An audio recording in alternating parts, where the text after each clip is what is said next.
Academicamente, o podcast da Autónoma Academy.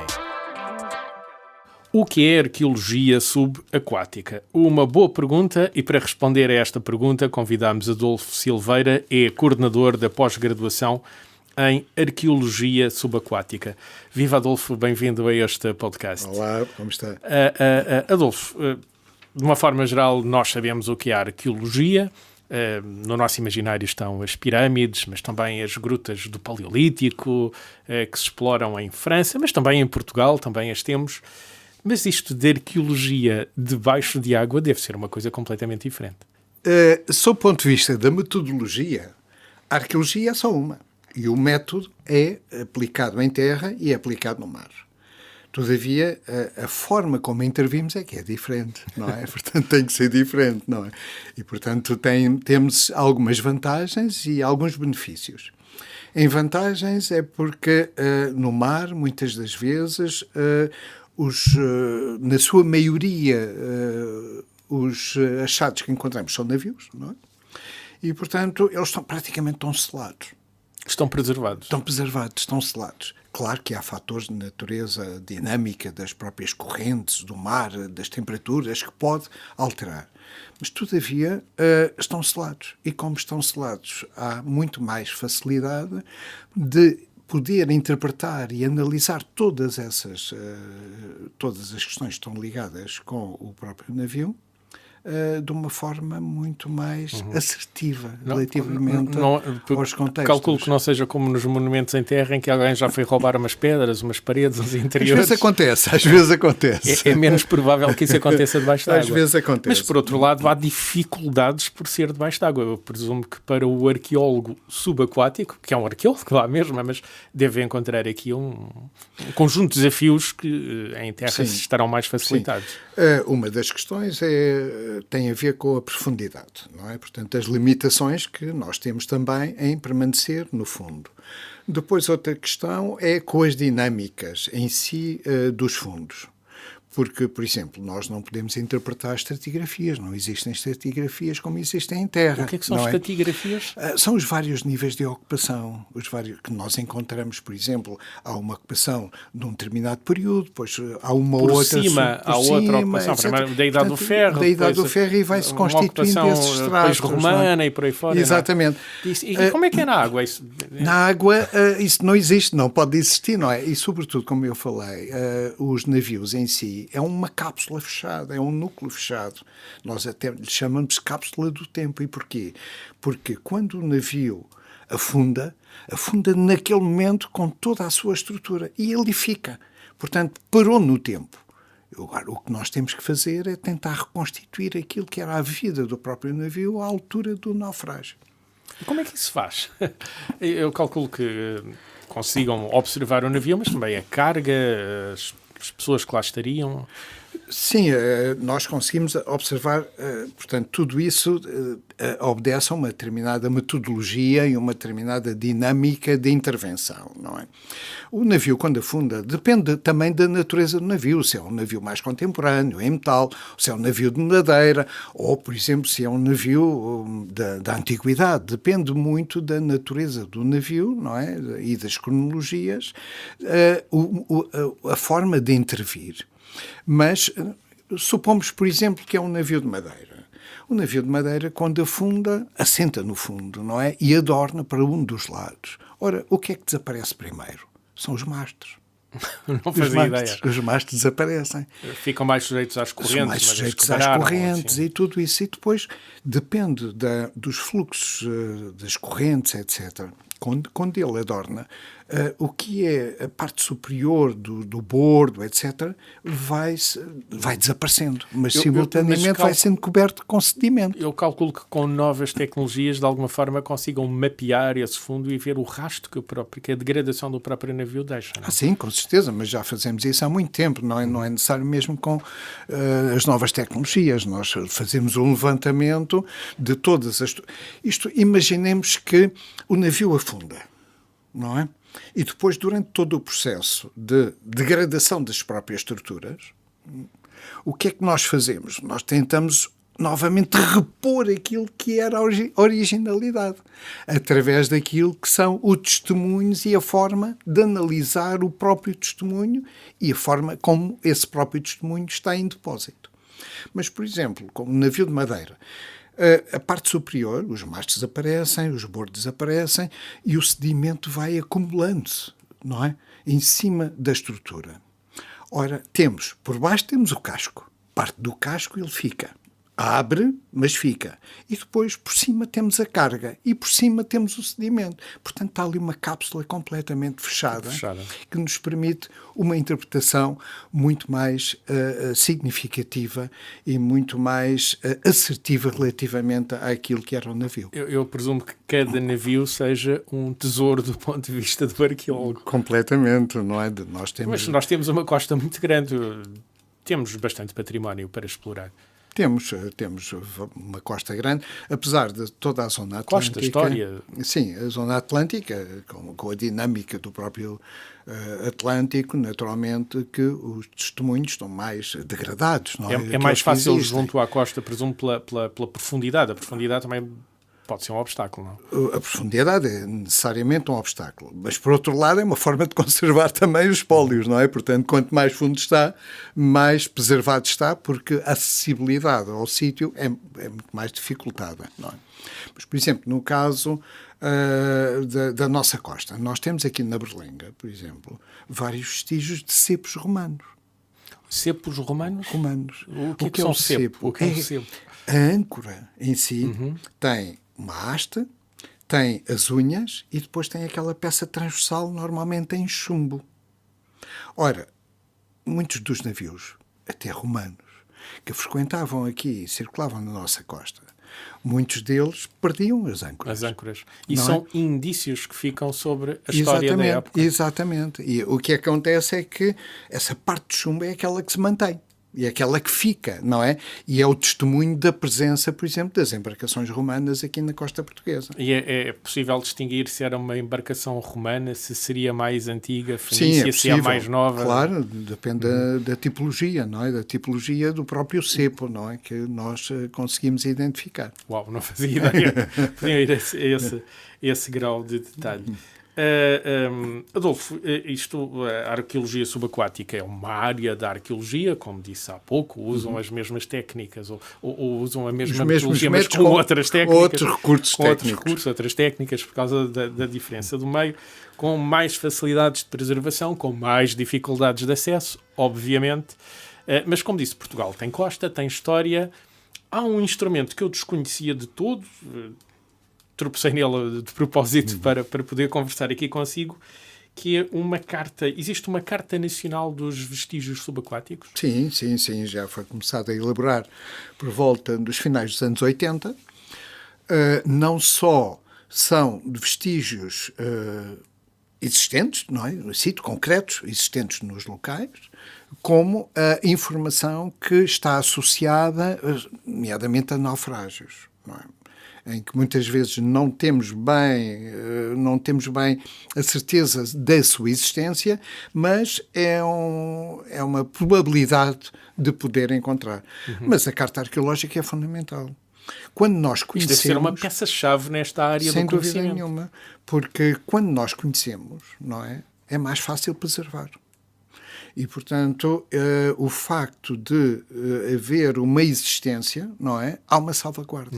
Então, esta carta reúne tudo o que sabemos sobre possíveis vestígios e vestígios já encontrados subaquáticos em Portugal. Sim, completamente. Portanto, é um conjunto. Neste momento, nós, segundo eu creio, que devemos ter cerca de 5.000 sítios assinalados, alguns ainda necessitam de confirmação. Mas toda a costa portuguesa tem imensos... e essa carta arqueológica é de todas as cronologias, não é? De todas as cronologias, portanto, dos vários tempos. Dos vários tempos, sim.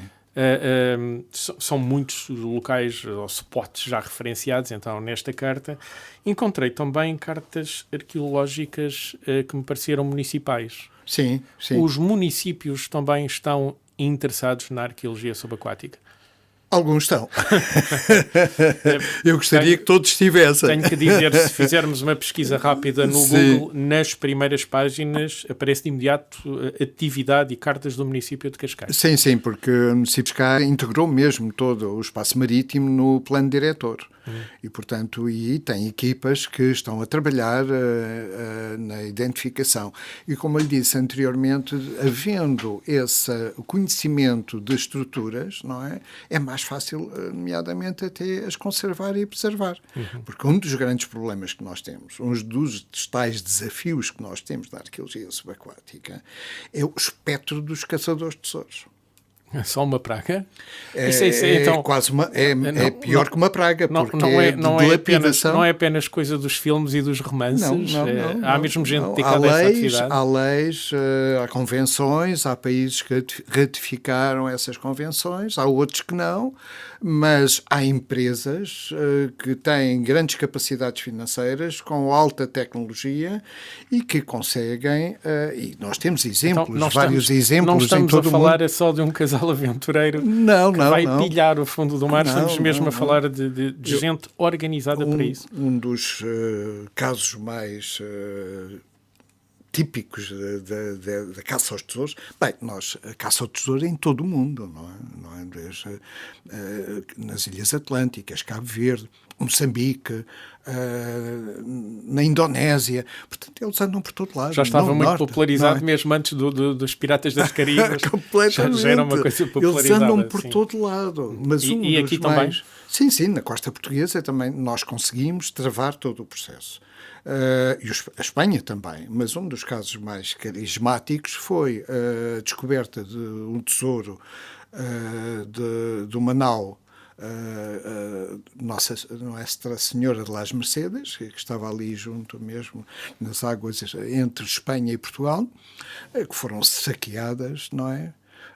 Toneladas de moedas de prata e que foram levadas para os Estados Unidos. O Estado espanhol interpôs um processo judicial e conseguiu recuperar as moedas, não é? Que estão agora todas elas em Cartagena. Mas, se formos à internet, nós vimos... Há um comércio disso, não é? Nós vimos à venda espólios, desde os astrolábios, a peças pessoais, peças estruturais de navios, etc. Tudo isso porque... há uma espécie de investimento. Então, também para proteger estes vestígios, essa carta e essas tais cartas são importantes. Absolutamente necessárias, porque a nossa Marinha não tem as capacidades de estar a vigiar sítio a sítio, mas tem a informação necessária para, se houver alguma embarcação suspeita, que possa estar sob um determinado sítio para que possa tomar as diligências necessárias. Adolfo, referiu há pouco que no plano diretor municipal do município de Cascais já está integrado achados de arqueologia subaquática, sítios, e daí a visibilidade que o próprio município tem, se fizermos pesquisas para arqueologia subaquática. Falou do envolvimento de alguns municípios. Isto levanta-me aqui duas dúvidas, ou duas curiosidades. Quem é que são os arqueólogos subaquáticos? Quem é que financia? E depois já faço a segunda curiosidade. Vamos gastar mais tempo com ela. Mas vamos a esta primeira. Como é que se faz a exploração subaquática em Portugal? Pois, isso é uma questão muito complexa. É muito complexa porque qualquer escavação subaquática envolve muito financiamento. A tal dificuldade, faz parte das tais dificuldades, exatamente. O acesso mais difícil. Exatamente, porque desde as embarcações, a preparação das embarcações, os combustíveis, os equipamentos de mergulho, o ar que nós respiramos debaixo d'água, tudo isso é extremamente caro. E, portanto, Houve aí um período nos finais, quando foi da altura do Instituto Português de Arqueologia, em que houve uma atenção muito particular sobre o património subaquático. Não quer dizer que agora não haja, porque existe há um Centro Nacional de Arqueologia Subaquática. Existe um centro que está a funcionar bem, que tem uma missão muito específica, e até, muito concreta. Estruturas de preservação dos achados. E tem estruturas de preservação, que é o Centro Nacional de Arqueologia Náutica e Subaquática, que tem laboratórios próprios, que trabalha com bastante competência. Todavia, a questão é financeira. Não é? Eles também mas não podem financiado projeto a projeto? É? Os projetos, nós, quando queremos intervir, temos que procurar financiamento, não é? E esse financiamento normalmente é por instituições estatais ou por outras privadas, mas que nos possam garantir aquilo que é a salvaguarda, não é? do próprio património, não é? Uma questão é a caça ao tesouro, não é? Que eles autofinanciam-se, não é? Sim, tem grande complexidade. Outra coisa é a preservação. É a preservação para a história, para a memória, para a memória. Assim. Exatamente. E é justamente aqui que eu queria pegar, esta segunda curiosidade. Como é que as populações locais reagem? Já me disse que há autarquias mais interessadas e menos interessadas. Mas como é que as populações locais reagem? É possível envolver a população local, as suas emoções, as suas ânsias de preservar a própria história do local, quando se fala em arqueologia subaquática? Sim, muitas vezes, quando as populações sentem que os achados na costa são parte da sua herança, eles sentem-se defensores dessa própria herança e, portanto, querem participar, têm curiosidade em participar. E nós, arqueólogos, estamos abertos a essa participação. Porque uma questão é o desenvolvimento dos projetos de investigação para, enfim, em termos daquilo que é a nossa dinâmica, em termos da atividade científica, não é? Isso é uma questão. A outra questão é disseminarmos esse próprio conhecimento. Não serve para nada se nós intervimos e não disseminamos o conhecimento, se ficamos com esse conhecimento só para nós. E ele deve ser partilhado com as comunidades locais. Deve ser partilhado entre pares e deve ser partilhado com as comunidades locais. Há um exemplo muito curioso, por exemplo, que foi aqui há uns anos que fizemos, até com a SIC. Foi uma intervenção que foi feita sobre um submarino alemão.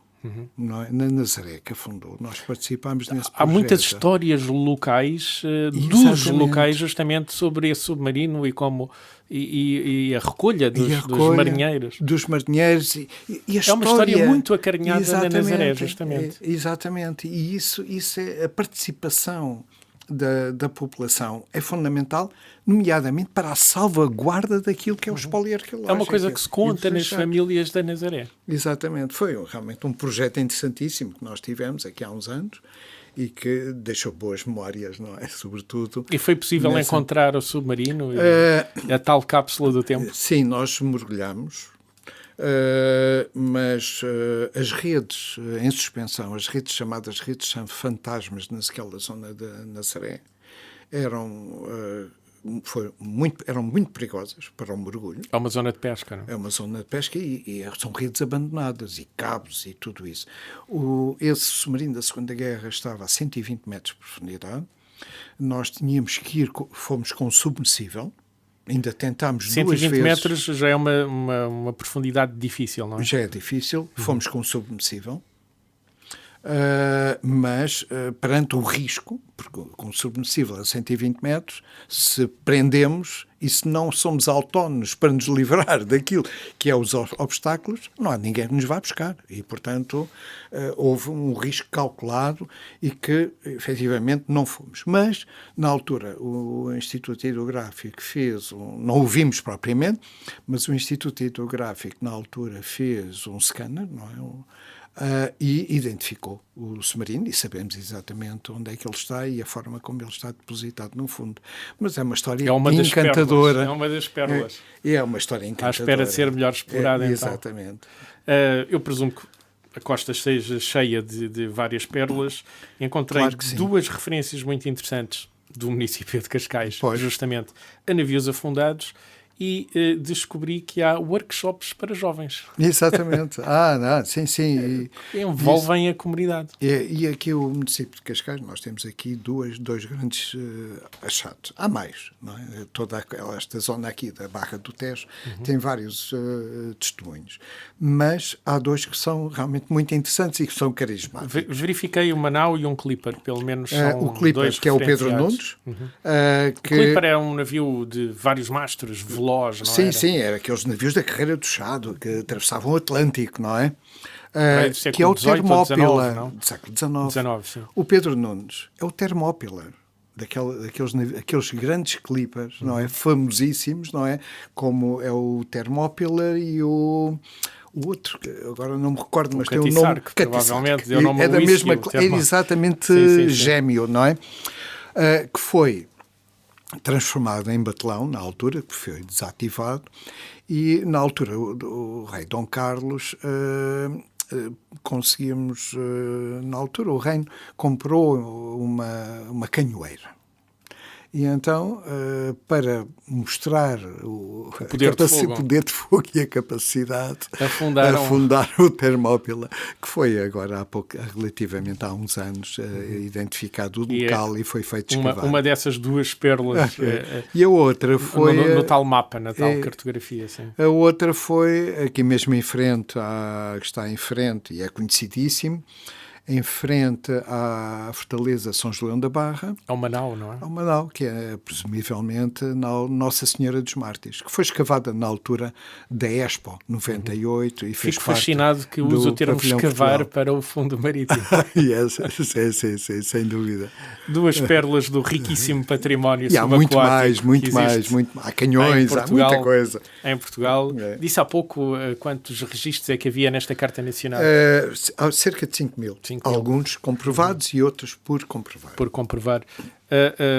Adolfo, poderíamos estar aqui vários dias conversando sobre achados e arqueologia subaquática, mas muito obrigado pelo tempo que pôde despender a ajudar-nos a perceber o interesse e a importância desta forma diferente da tradicional de fazer arqueologia. Muito obrigado por ter vindo a este Academicamente. A arqueologia para nós, para qualquer arqueólogo, é mais uma paixão, não é? É uma profissão, mas é também uma missão. Paixão. Uma missão e uma paixão. Obrigado por ter trazido o entusiasmo desta missão para este Academicamente. Muito obrigado.